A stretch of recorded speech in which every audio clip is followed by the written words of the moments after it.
Graça e paz. Vamos lá. Romanos 1, verso 8 ao 10. Diz assim, esse é um texto que quando Paulo ora pelos irmãos de Roma e deseja vê-los. Em primeiro lugar, por meio de Jesus Cristo, dou graças ao meu Deus por todos vocês, porque a fé que vocês têm é proclamada no mundo inteiro. Pois Deus, a quem sirvo em meu espírito, no evangelho de seu Filho, é minha testemunha de como nunca deixo de fazer menção de vocês, em todas as minhas orações, pedindo que, em algum momento, pela vontade de Deus, surja uma oportunidade de visitá-los. Sabendo, irmãos, que sempre é a Deus que nós devemos todo favor, o apóstolo Paulo aqui ele dá graças a Deus por meio de Jesus Cristo. Devemos também fazer de Deus o nosso alvo. Ele é o alfa e o ômega de toda a nossa canção. Em tudo dar graças. Esse era o prazer do apóstolo. Como mais um dia de vitória, voltando para casa depois de uma grande batalha. Paulo aqui está preparando o terreno para prepará-los para receberem a palavra de Deus. Os romanos iriam receber essa carta. Era notória a fé daqueles romanos entre as igrejas. Apliquemos hoje aqui entre nós este mesmo princípio, irmãos. Viemos de fato ouvir Deus falar? Não é essa uma das razões pelo qual ouvimos a palavra de Deus? Queremos ouvir Deus falar? O momento de sua palavra no culto não é o ápice dessa solenidade? Podemos dizer então, como o apóstolo Paulo diz, graças a Deus? Enfim, os verdadeiros crentes ali de Roma tinham a fé dada por Jesus Cristo, o Senhor. E Paulo diz que então, eles estão inseridos entre os que Deus tem impulsionado a compartilhar essa fé. E uma fé que se tem notado no mundo inteiro. Não tem como se calar. O apóstolo, então, agradece a Deus por eles, né? Sigamos, então, irmãos, o exemplo de nossos irmãos de Roma, que possam formar um conceito positivo a nosso respeito acerca de nossa obediência. Quem somos nós? Que crente temos sido nos últimos dias? Quais são nossos interesses na Igreja de Cristo? Por que queremos ir para a casa do Senhor, ouvir a palavra de Deus e aplicar em nossas vidas? Será que é esse o nosso intuito? Será que já podemos deixar o alimento básico, né, do infantil, o leite, e ir para alimentos de pessoas maduras, sólidas? Precisamos apreciar a mesa que Deus tem posto diante de nós aqui nesse texto. E sirva-se desse texto de Romanos. A fé vem pelo ouvir e ouvir da palavra de Deus. Faça de sua igreja, irmãos, uma universidade para a sua alma. Então proclame ao mundo inteiro, por meio de Jesus Cristo, a fé no Filho de Deus. De repente, sua esposa é seu mundo. De repente, seu marido é o seu mundo. Seu filho é o seu mundo. Seus pais. Seu próximo está sempre acessível a você. Apesar de Paulo não conhecer aqueles crentes pessoalmente, ele sabe muito bem que se não fosse a fé em Cristo, esses seus irmãos não poderiam de forma alguma fazer parte do povo de Deus. Pregue para o seu marido, pregue para a sua esposa, pregue para o seu filho, pregue para os seus pais, pregue para aquelas pessoas que estão próximas a você. Aqui aprendemos que a fé é um dom de Deus. Quando agradecemos, reconhecemos que a fé é uma dádiva proveniente dele, do Senhor. É o que o apóstolo faz. Sempre inicia suas cartas com ações de graças. Essa deve ser uma lição para nós. A Igreja de Cristo, o qual eu e você fazemos parte, é abençoada com dons divinos. Habitue-se igualmente a expressar e reconhecer que Deus é o doador de todas as boas dádivas. Assim, estaremos estimulando uns aos outros. É isso que Paulo fala aqui no verso 8. Em primeiro lugar, por meio de Jesus Cristo, dou graças ao meu Deus por todos vocês, porque a fé que vocês têm é proclamada no mundo inteiro. E vejam, irmãos, mesmo eles proclamando a fé em Cristo, como fazem outras igrejas cristãs espalhadas no mundo, Paulo não dirige a ele sua ação de graças, e sim a Deus. Ele não agradece àqueles irmãos, ele agradece a Deus. Às vezes, alguns irmãos reclamam por não serem reconhecidos pelo que eles fazem ou por sua piedade e dedicação na casa do Senhor. Reclamam e dizem: ninguém vê o que eu faço. Nós precisamos crescer nisso e entender que é Deus que tem de receber a glória por todo o conforto que a fé em Cristo nos proporciona, não a nós. No mundo, o pecado da idolatria faz das criaturas seus deuses, mas para a igreja, toda criatura, para nós, é nada mais o que Deus faz ela ser. E é como vemos aqui, a fé daqueles irmãos era o resultado do favor de Deus, e não por causa de seus esforços. O Deus da Igreja de Roma, o qual deve ser o Deus de cada um de nós, é Jesus Cristo, o caminho para Deus. Por isso, ele diz por meio de Jesus Cristo. É o meio. O verdadeiro Deus pode ser o Deus de qualquer um de nós, desde que seja por meio de Jesus Cristo. O caminho. Somente por Cristo, por nenhum outro meio. E não é Cristo e mais algo ou outro. É por ele e nada mais e nenhum outro. Né?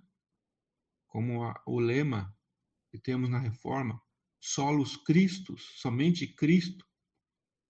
É isso que nos salva, é isso que nos restaura, é isso que nos faz viver o dia a dia, das dificuldades, das tristezas, das decepções deste mundo. É ter Cristo em nossas vidas e nada mais. Nada mais pode preencher o vazio que está dentro do nosso coração. E essa graça vai muito mais além quando Paulo diz ao meu Deus. Né? Ele diz: dou graças ao meu Deus por vocês. Lembrem-se, Paulo é um judeu. Ele tinha cidadania romana. Quando ele está escrevendo essa carta, já fazia mais de 6 anos que os judeus haviam sido expulsos de Roma. Vejam, entendam o quadro da época. E isso se deu em meados do ano 50, sobre o edito do imperador Cláudio. Mesmo assim, os romanos corajosamente continuavam proclamando o evangelho de Jesus Cristo. E Jesus Cristo é um judeu. E, no entanto, eles perseveravam, como diz a palavra de Deus, no partir do pão e na comunhão. Quantos hoje têm deixado a igreja por muito menos? Essas pessoas deixaram a igreja e voltaram para suas terras por conta do edito do imperador Cláudio. Eles poderiam ser presos, poderiam ser torturados, poderiam ser até mesmo ser mortos. Mesmo assim, isso não é uma razão para deixar a igreja. Esses daí, na realidade, migraram de igreja, mudaram de igreja, mas não deixaram a igreja. Será, então, a gente poderia perguntar: uma guerra? Será que é uma perseguição que nos tem afastado de Cristo? Será que é por conta de uma doença ou a morte de um ente querido, isso fez nos afastar de Cristo? Será que nós vamos nos afastar de Cristo por causa do desemprego ou a falta de dinheiro? Será por isso? Será o marido ou a esposa que vai nos afastar de Cristo? Ou porque alguém te chamou a atenção por algo? Ou simplesmente porque um irmão não te cumprimentou? Você que permanece nos caminhos de Cristo pode dizer que está aqui, que está na presença do Senhor, graças ao seu Deus? Enfim, que sejamos conhecidos por causa da nossa fé. Será que eu e você podemos ter uma mesma intimidade que o apóstolo tem quando ele diz, o meu Deus? Esse é um privilégio que o crente fiel desfruta. É uma honra que Deus nos concede. Em Jeremias 30:22 está escrito: E sereis o meu povo, e eu serei o vosso Deus. Que eu e você tenha esse mesmo caráter pessoal, relacionamento com Deus, uma intimidade que nos motive a agradecer por tudo. E Cristo passa a ser o mediador através de quem devemos oferecer a Deus ações de graças. Assim devemos orar uns pelos outros. Como diz o texto, interceder por nossos irmãos, louvar a Deus pela igreja, exaltar a Cristo, o meio pelo qual Deus nos media a fé. E é a graça de Deus que nos faz cantar, a graça de Deus que nos faz caminhar. Sim, a maravilhosa graça, como um hino americano, Amazing Grace. Era 1773. John Newton escreve esse hino, Amazing Grace, refletindo uma jornada de conversão particular de um homem que, ora, era antigamente traficante de escravos, e ele passa a ser um pastor. E então, aquele que era um traficante de escravos passa a combater a escravidão na Inglaterra. E, ao mesmo tempo, nessa época, a França, veja o contexto da época, o pano de fundo da época. A França vivia uma crise econômica que acabou motivando o início da Revolução Francesa. E como já dissemos, vejam o agir de Deus. A Inglaterra está passando por um grande avivamento com John Wesley, tudo ao mesmo tempo. E é isso que Paulo também notava aqui nesse texto. A fé que o mundo inteiro se tem proclamada. Como diz esse verso 8. E agora chegou a nossa vez, chegou a minha vez, chegou a sua vez. E é o que também se tem notado sempre. Deus tem conduzido a sua igreja de forma extraordinária. E muitas vezes nós estamos fora desse movimento de Deus. Deus conduziu a história. Vejam a reforma de Lutero na Alemanha, que depois influencia o Reino Unido, o britânico, Wesley, o metodista, e depois, juntamente com Wycliffe na Inglaterra, dá-se início ao grande avivamento inglês, e assim tem sido até os confins da terra.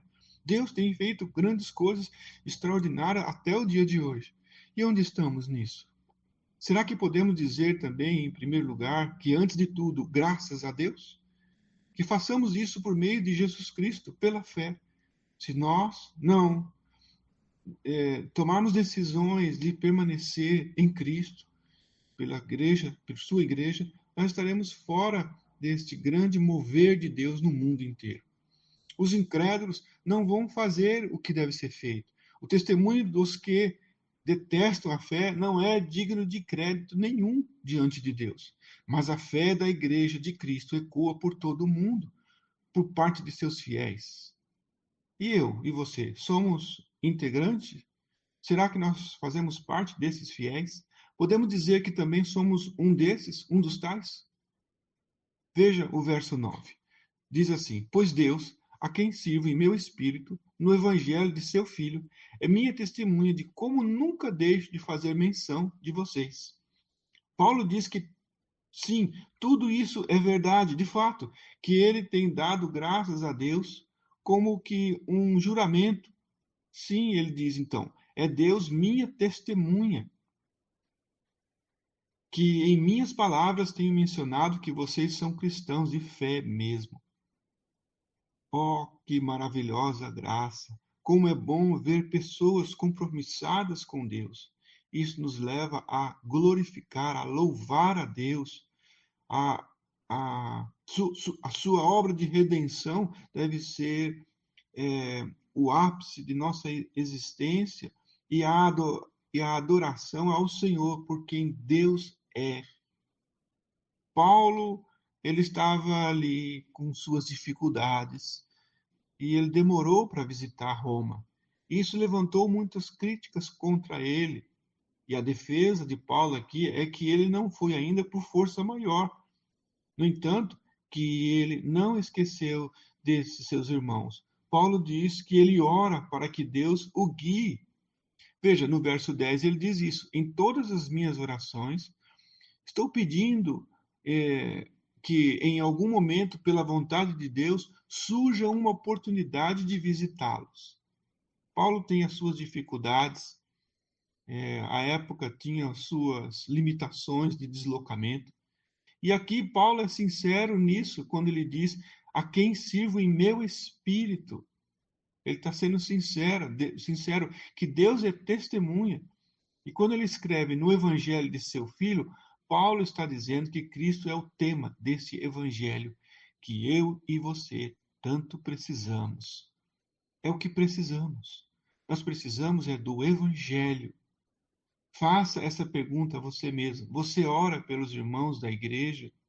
E mais, você nunca esquece de apresentar eles a Deus em todas as suas orações? Você tem feito isso? Paulo diz no verso 10 que ele faz isso em todas as suas orações. Muitas vezes nós vamos orar porque nós estamos com problemas, com dificuldades. Mas Paulo nos dá o exemplo de que em todas as suas orações ele ora pelas dificuldades dos outros. Paulo rogava sem cessar em prol dos crentes de Roma. Ele diz que compartilha com Deus esse desejo de estar com eles e aguarda a providência divina para que isso possa acontecer. Aqui ele anuncia que a vontade de Deus, que se tem prevalecido, dele ainda não ter seguido viagem, mas que assim que Deus o enviar, ele continuará a obedecer, assim como tem obedecido em esperar ali. Deus ainda não havia conduzido ele a isso.